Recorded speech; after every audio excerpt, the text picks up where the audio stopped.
我现在面前的是 OPPO 刚刚发布的年度旗舰 OPPO Find X6 Pro， 我们来开箱看一下。当当啊，我们给它先拿出来放到一边，还蛮有分量的啊，是一个100瓦的充电插头。然后这里有一款这种类似于相机这样的一个手机壳，这手机壳是一个素皮材质的手机壳。1、2、3。当当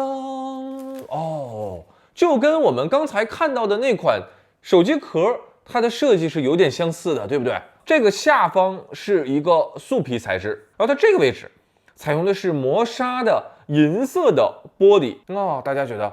这个外观怎么样？Find X6 Pro 就感觉无论是外观设计，还是软件适配，还是影像体验，就是一个字：全新的。有多新呢？外观6大改变，我快速过一下。第一，后盖设计洗牌重来，环形山彻底走进历史，取消了陶瓷后盖，镜头模组改成中间硕大的一个圆形，握持的时候食指还是会触碰到镜组啊。第二改变，前代2倍小可爱长焦变成了这一代3倍潜望啊，这个花瓣镜头孔径让人对长焦充满期待。第三改变，陶瓷下线，素皮回归。陶瓷换成玻璃和素皮的最大优点就是在镜头模组和机身都变得更厚的前提下，重量和前代几乎没变。另外，素皮版本中间是兄弟就砍一刀啊，上半部分是模拟金属银色的玻璃，下半部分是棕色素皮，就好像一台经典的复古相机。第4个改变，前置镜头居中，哇，这个改变真是等了好久啊。第5个改变，4曲面玻璃登场，不过上下弧度也并不是很大啊。OPPO 把上下边框呢做成了弧线，去增加手感，边框要比 X5 Pro 窄那么一丢丢。第6改变，顶部、底部从 X5 弧线边框变回到平面。总的来说，除了侧面开机键绿色线条依然诉说着这是一款 OPPO 旗舰，其他全部环节，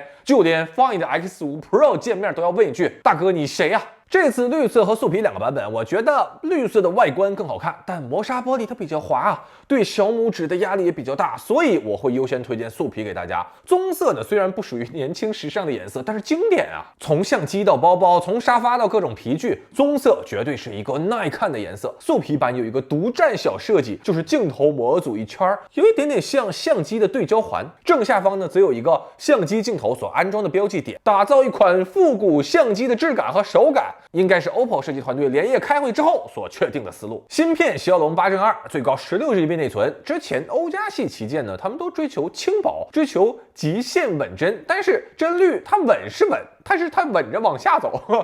这一代原神帧率终于支棱起来了啊，60.3帧全程稳定啊，电池5000毫安时，100瓦充电，15分钟充电量67%，28分钟充满。今天视频的核心集中在影像部分，这可能是 OPPO 过去3代旗舰中最能振奋用户的产品了。从1英寸的广角镜头到传感器超大的超广角和长焦镜头，再配合这次 OPPO 全新的专业模式和一个真的惊艳到我的神秘效果，我从5个角度详细解读 Find X6 Pro 的影像能力。先说传感器飙升到相机级别的1英寸广角镜头啊，1英寸传感器的第一个优势呢，自然是卓越的背景虚化效果，哪怕不开人像模式，也具有自然光学景深。大家请看环球影城的戏精王子小哥，在这样一个正常的拍摄距离，前景和背景都有非常漂亮的光学虚化，但人物主体还是相当清晰。这个小哥可真的是戏精本精啊，放在《甄嬛传》里和瓜尔佳氏那是一个水平。大家再看这张拍静物，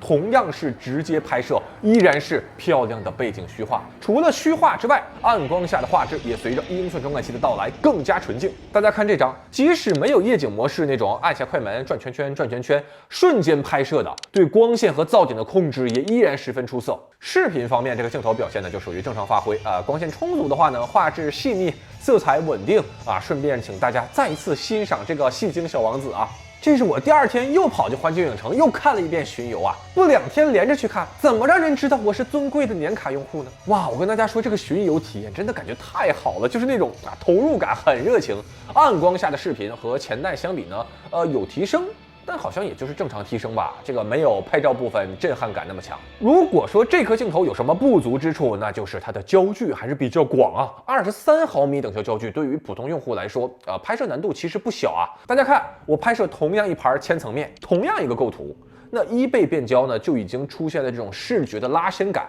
而3倍变焦其实更接近你眼睛实际看到的效果。所以这一次 OPPO 提出了一个新的概念，就是要干掉主摄，或者更准确的说，3个镜头都是主摄。大家可以看一下这一张啊，1倍镜头拍摄的路边小花，哇，这个非常漂亮的景深虚化，这个1英寸传感器让小花好像伸出画面一样。而当我使用3倍镜头拍摄，你能看到它背景的范围整体缩窄了，这就是不同焦段所带来的视觉差别。OPPO 这颗长焦这次的传感器也相当大，带来了出色的长焦端画质啊！我对比一下暗光环节，这一代真的是要比前代提升非常大。飞跃侏罗纪这个水泥山，小图看颜色好像差不多啊，放大一看，我天，这还有几棵树呢呀！这次长焦镜头防抖完成度很高啊，暗光拍摄视频稳定性要比前代提升了不少。大家可以看一下暗光下的画质差异，这是使用长焦镜头直接拍摄的4K 分辨率视频。OPPO 这次还有一个小小的巧思，这次在3倍变焦的中央区域，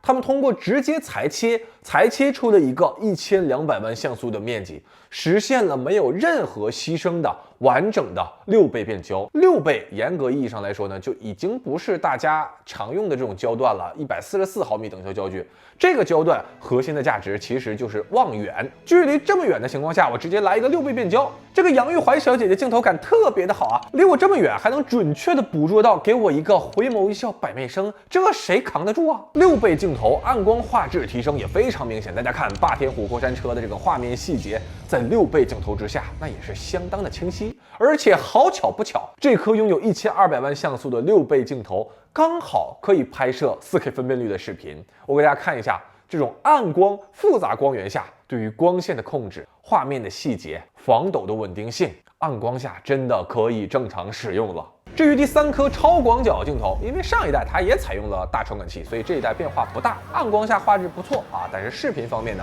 裁切还是有点大，这个差点意思。以上是3颗镜头的基础表现，接下来我和大家聊一聊 Find X6 Pro 上全新的专业模式和神秘大招。我们先说全新的专业模式，这一次专业模式一个进击的方向就是影调。影调这个东西说起来其实很玄乎啊，我的理解其实就是把手机此前多帧合成让画面变得更亮的状态变成明暗有度。我给大家看一下，左侧是我使用默认模式拍摄的，灯笼的高光完美控制啊，地面的暗部被点亮，是一张很符合普通用户喜好的，而且相当不错的照片。而且值得一提的是，这次 OPPO 给照片引入了一个全新的亮度信息，就是这个几个灯笼这种光源它会显得更亮啊，就是在你的手机屏幕上会看得更亮，临场感更强。而右侧这张则是使用专业模式拍摄，高光被保留，阴影被保留，更接近我们使用相机拍摄照片的效果，就是没有过多的算法，几乎没有锐化。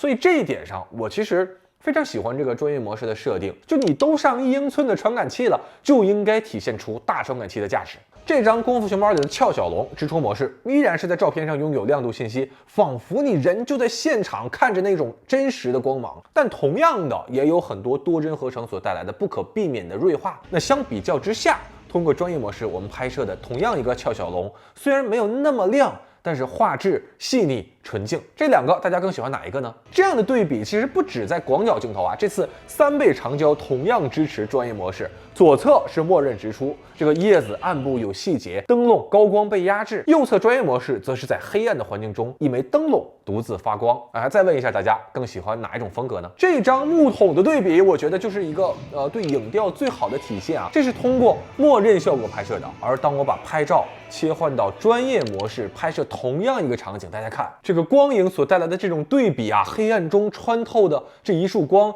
你会发现这张照片在构图完全不变的情况下，画面有了新的重点，就是右侧这束光线。我猜这就是 OPPO 这次想创造出的影调效果。在我看来，随着传感器尺寸增大到现在的等级，专业模式的地位这次被提升到了一个和默认拍照模式相当的级别。其中默认模式呢更面向普通用户，强调的是拍照记录瞬间，还原临场感，而专业模式则面向 Pro 用户，强调的是摄影，突出光影之间的变化，有更多的美感。我建议 OPPO 把这个专业模式的入口做得再简单一些啊，让更多用户能够更快速地发现这种模式的魅力。最后我来说一下这次影像的神秘大招，也是这款手机摄影我最爱的一个环节——人像模式。这次人像模式呢，有2个默认的焦段，分别是1倍和3倍。首先，请看有1英寸传感器加持的1倍人像啊，视野比较广嘛，所以还是很考验构图的。还好啊，这个模特比较给力啊，用脸蛋稳住了场面。这一张怪物史维克里的小盲鼠，我超级喜欢这个光影的效果，这是1倍变焦下的表现啊。这次3倍人像同样是惊艳到我了。3倍镜头人像在暗光下的表现啊，这个面部光影的变化，大家有没有一个瞬间就突然之间爱上了自己？大传感器在长焦人像中也发挥出足够的效果，大家对比一下前代这个画质。这张呢是我把手机放在垃圾桶上自拍的，拍完之后哇，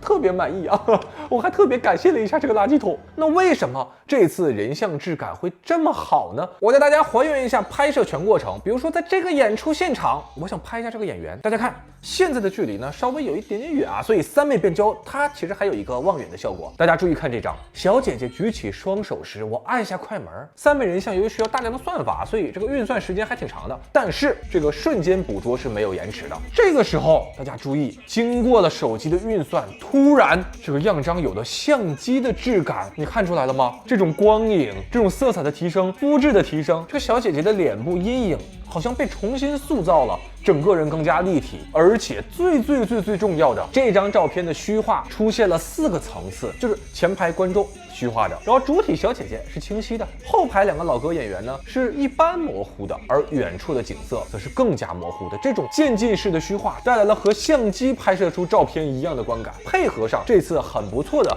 人像边缘分割，再加上这是在运动状态下的一个抓拍，我认为这次 OPPO 从硬件到软件都是一次巨大的进步。我再分享一个巡游中跳舞的小姐姐，哇，我不得不说这个小姐姐的表演超级投入，表演的超级好啊，就是让我看她的表演，整个人都变得特别的开心。其实这张样张严格意义上来说是有一点失误的，因为小姐姐在转头，所以说对焦没有来得及对在她的脸上，而是对在了她身后的人群当中。但是大家看这张照片实际拍摄出来的效果，哇，我好喜欢这张啊！虽然说它没有对焦在前方的小姐姐上，但是反而有一种众生相的感觉。最后我再分享几张我在环游中拍摄到的3倍人像啊，这个哇，是我最喜欢的小黄人小姐姐。我每次去看她，她就朝我做鬼脸，我的妈呀，太可爱了！我那个官方宣布一下啊，我永远喜欢小黄人。这一张是菲欧娜公主，哇，这个表演状态真的非常投入。我也表示一下，我永远喜欢菲欧娜公主。以上就是这一次我对于 OPPO Find X6 Pro 影像部分的体验。我觉得这一次这颗3倍镜头所带来的暗光表现、视频表现、人像拍照的惊喜感，甚至超越了1英寸传感器的到来。这款手机的人像模式是可以持续挖掘，并且有持续惊喜的环节。过去的2代 Find 旗舰并没有在影像端发力，而是走了相对克制、追求整体平衡的路线。而今年 X6 Pro 好像憋了2年，然后对着影像反射区猛攻的调调啊！我觉得这次 OPPO 有2个对于拍照的理念我是非常认可的，一个是干掉主摄的概念，就是让更友好的焦段变得更重要；还有一个就是专注人像。其实硬件只是基础，影像的核心在于场景，在于瞬间，在于人。哎呀，时隔2年 ，Find X 系列重新出发，这个感觉很不错。好了，以上呢就是本期视频的全部内容，我是周文泽，我们下个视频再见。